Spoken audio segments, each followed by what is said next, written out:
Magandang umaga mga silent hunter. So meron akong marker dito mga silent nga ipapakita ko, share ko. So wala akong gadget yung hinawakan, wala akong metrosan at tapos wala akong kumpas. Sabi ng iba mga silent, hindi tayo pwede mag-treasure pag walang kumpas. Hindi ang kumpas may utak mga silent. Ang importante tayo ang nagbida sarili natin. Ngayon, kahit ang area, pwede tayo makadikod.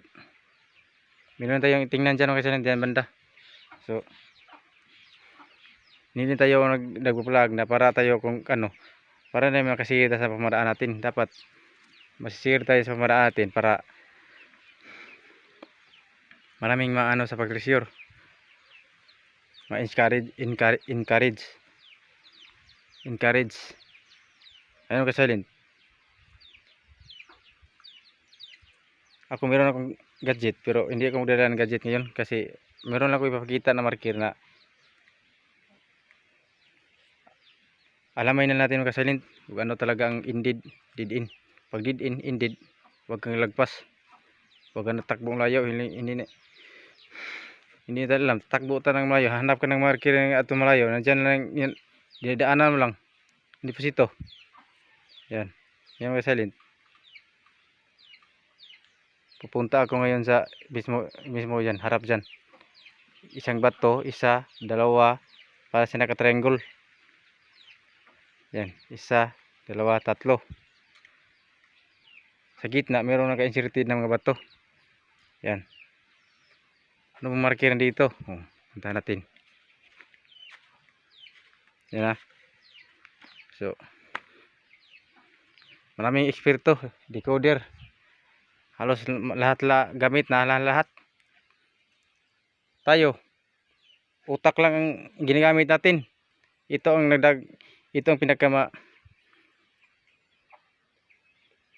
pinakamatibay na sandata natin silent sa pag-treasure yung utak natin, knowledge. Ngayon, pag nakita yung bato mga silent, meron pang naka-okit na hole pero naka-letter C. Yan. Isa, dalawa, tatlo. Inverted heart nga, naka-fire element. Yan. Ang in-confirm kong marker dito mga silent ay ang head animals with coordinate markers niya na wood element. Yan. Head animals yun. Wood element slash. Saan siya naka-toro? Dito lang. Naka-intersect lang siya dito. Dito mismo sa gitna. Dito mga silent. At ang isa pang confirmation marker mga silent, pag ganun mo banda, yan ang triangle formation na bato na may perfect dot na naka vertical na siya formation. Saan tayo? Hindi tayo tatakbo. Naka ano na siya dito. Indeed. Yan. Ito lang talaga ang target. Tatlo na. Pag-apat. Dito makasalin to. Earth element. So ano ba to? Nasa sentro lang tayo. Earth element. Meron mo itong isa makasalin. Yan o. Oh.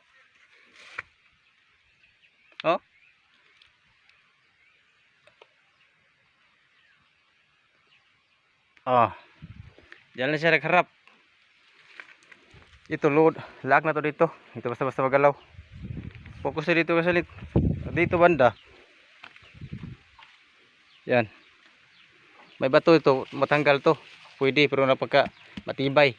Naka-inserted ito mga silent. Yan, naka-letter C. Yan. So entrance dito. Meron pang inverted heart dito maliit. Yan o. Pag hindi talaga ano sa mga marker, hindi mo mapansin to. Konektado lang siya sa gitna sa naka-triangle ba to. Yan. So ngayon ko silent, but ulit na sabihin kahit wala tayong kumpas. Bakit? Ang kumpas alignment na yun sa northeast southwest or x northeast southwest cross line or x intersection or mga ano single compass, double compass, triple compass. Kasi ang area ng silent Ang importante lang natin, alamin natin kung anong pinaka-dead-end na marker na nandyan lang item. Tulad dito. Oh, pansin nyo, puro bato. Oh, paano mo to ma-align sa kumbas? Oh. Ah. Oh. Oh. So, ang mga ginawa ng Japanese, maraming bato, gumagawa na maraming marker sa surface para tayo maligaw. So, meron talagang tinatawag na pinaka-dead-end na marker na nandyan lang item. Tulad dito. Oh. Tingnan nyo, anong formation niya? Oh. Tingnan nyo. Oh. Saan siya nagharap? Di lang. Diyan lang. Ang hinarap niya, mga bato na naka-inserted. Ha? Oh. Tapos, triangle na may dot. Ha? So, anong masabi niyo? Yan mga silent. So,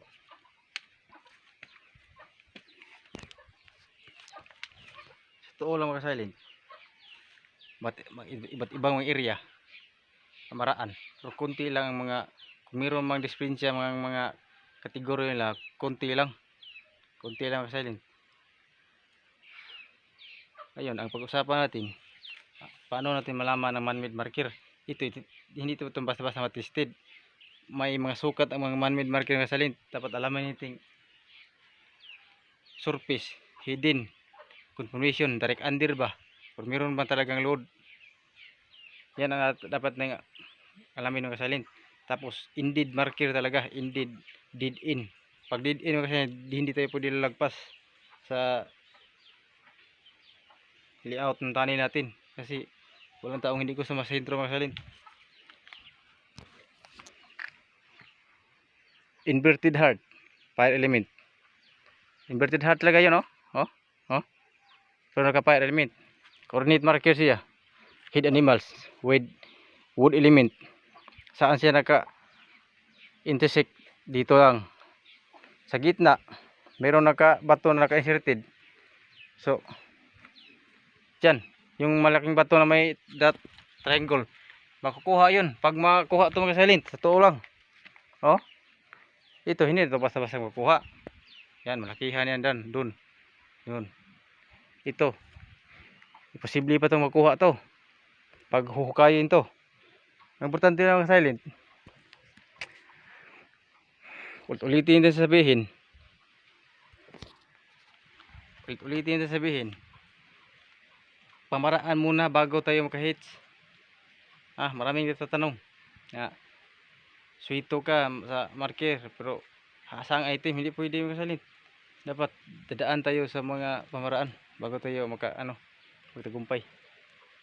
Ang unang gawin natin, mag step ang pamaraan natin. Hindi marami namang mga marunong mag-ikod. Marami. Maganda naman ang pamaraan nila. Pero ano lang, may mga marker na hindi nila isabi. Pero sa akin mga silent, dito sa area namin, may head elepante dito na napakalaki. Ulo ng elepante talaga mga silent. Isa tong marker na mga silent nga walang maniwala, pero ulo talaga ng elepante mga silent. So, dito ko nalaman mga silent na imperial site to mga silent. Imperial site to, preparadong site to mga silent. Bakit? Napakaraming marker mga silent. Halos lahat bato. Oh. Hindi pa to, marami pa to, marami itong area mga silent. At sa bandang south may nakaway type na ilog. Lakihan. So, kahit wala pa tayong kumpas silent, pwede tayo magdikod. Yan, kita niyo mga marker mga silent to. Oh. Marker tayo. Dapat linisan yung marker. Magbasa kayo ng marker, huwag kayong magtitingnan yung marker na isa lang posisyon. Pwede hugasan yung tubig, blektarin yung ulit-ulit. Yan mga silent. Totoo lang. So, hindi tayo magpalito mga silent kasi sa surface trail marker parang inilito na tayo sa mga Japanese. So, maraming na sablay kahit yung iba kadalasan mahalan may gadget, mahal. Pag tuturo na alam ng mahal gadget nila, tutunog, hukay agad mga silent. Hindi pwede mga silent. Dapat kung anong ginagawa ng Japanese mga silent, saan sila papasok, doon pa rin tayo papasok. Saan sila labas, doon pa rin tayo labas. Totoo lang mga kasalin. Totoo lang. Saan sila papasok, doon pa rin tayo papasok. Saan sila labas, doon pa rin tayo labas. Ang madaling salita, sa madaling salita mga kasalin, kung anong ginagawa nila sa area, pag sunod ka lang sa mga ano nila, meron kayong knowledge na, kunting knowledge na talagang alam mo ang saan talaga ang anong market yung posibleng nandyan lang item. Malaman mo talaga masalin. Pag samahan mo lang ano, sipag lang kailangan masalin. Tapos positive tayo kasalin. So, mag-focus sa market ng kasalin. Alam ko marami ng mga treasure hunter dyan na maraming na hits. Ako magkasalin sa amin, maniniwala lang mga tao pag nakahawak na. Pero hindi rin pwede sa mga mag-treasure magkasalin. Sisiri ko na ito magkasalin kasi matagal lang ko diko sa market magkasalin. Ang kulang ko lang magkasalin equipment, yung mga tools equipment, tapos mga teamwork. Totoo magkasalin. Ang kulang ko magkasalin, totoo lang, tools equipment, teamwork. Totoo lang. Kahit saan ba tayo magkasalin, pwede tayo magdikod. Kahit wala pa tayong kumpas, hindi lang tayo magpakawala ng mga metrosan. Kung wala kayong kumpas, hindi tayo ibig sabihin na walang kumpas, hindi tayo pwede mag-treasure. Ako, hindi pwede yung kasalin. Iba yung iba kasi, yung iba, alam nila, marami silang mga okay lang. So, hindi ibig sabihin na, balik tayo dito. Tingnan niyo. Head animals. May coordinate siya ng wood element, nakaslas. Pwede rin dala yung tubig dyan. Ang tubig ko kasi dyan, dapat importante. Walang mabuhay pag walang tubig. So, kadalasan sa dig side, pag norte, ay water. Diyan lang siya dadalo kasi dyan to. Galing sa head animals. Oh.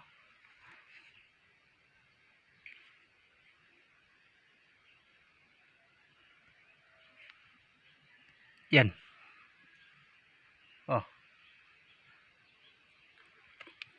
At tapos ito ang confirmation ng kasalin. Dot. Tarayin ko na may dot.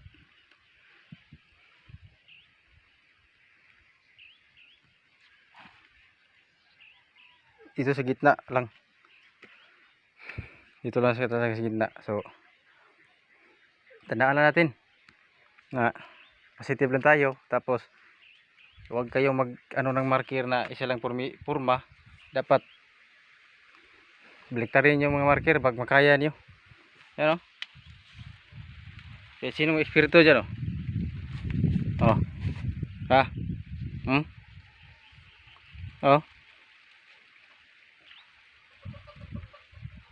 Oh. Meron pa isa dyan. Oh. Diyan yan siya nakaharap oh. Sa nakatumpok na bato. Sinasadyang insert dito kasi pwedeng kunin. Ang hindi pwede kunin, nandito titayuan natin. Ito hindi pwede kunin, nakalak na to. Pati dito. Nakalak. Yan ay matatrap yan. Yan. Duduhaan na matrap yan po na. Ang inverted heart na naka-fire element matulis. Yan. Pareho na yun. So, ito lang. Pinaka-ended marker or talagang may pointer na nandyan ng item. Ito lang tandaan ng mga kasalin. Walang kumpas. Kasalin. Hindi ang kumpas ang maghuhukay mga kasalin. Hindi kumpas ang ng alignment yung kumpas mga kasalin. Alignment sa norte, east, west. Ito, west na to banda. Naka-corner ito sa malaking ilog na naka-Y type mga kasalin. Itong area na ito mga kasalin. Naka-corner siya sa letter Y na ilog. Pero malakihan itong area mga kasalin. Yan. Maraming bato. Oh. Ito basta-basta magdikod mga kasalin. Pag wala talagang wala ka talagang matutunan sa pagdikod. Yan oh. So, maraming marker lang oh. So, tandaan lang natin oh. Marker lang oh. Tandaan lang natin. Yan. Tandaan natin na marker sa surface. Pwede marami ka pang i-trace, hanapin. Marami ka pang hanapin mga salin. Kasi nilito lang nila tayo sa marker. Pero sa hidden mo na makikita mga silent. Alamin mo lang ang I-confirm mo lang nga direct under ba. Yan importante. Walang tao hindi ko sa masintra halin. So maraming mga treasure hunter na ano na may recover na. Hindi tayo ibig sabihin na hindi natin sabihin na wala tayong kulang tayo sa gamit na mag give up tayo, hindi. I-improve pa natin masalin. I-improve pa natin. So pag napanood tong video to, tingnan lang niyo mga marker. May head animals. Pati niyo no, head animals malaki oh. Oh. Oh. Malakihan no. Oh. Diba? Oh. Na confirmation. Ito ang deposito. Vertical. Nandito lang sa harap, masalin. Dito lang sa harap. Yan. Ito. Ganon mo to. Heart to heart. Inverted. Ito sinadya to dito. Ito pwede itong. Ito letter C oh. So entrance. Dito lang. Pati ito may letter C pa dito. Ginagatit. Diyan lang sa gitna masalin. Ang target. Head animals. Cornea wood element. Inverted heart. Naka-load lock. Pati dito. Naka-triangle siya. Naka-ganon siya oh.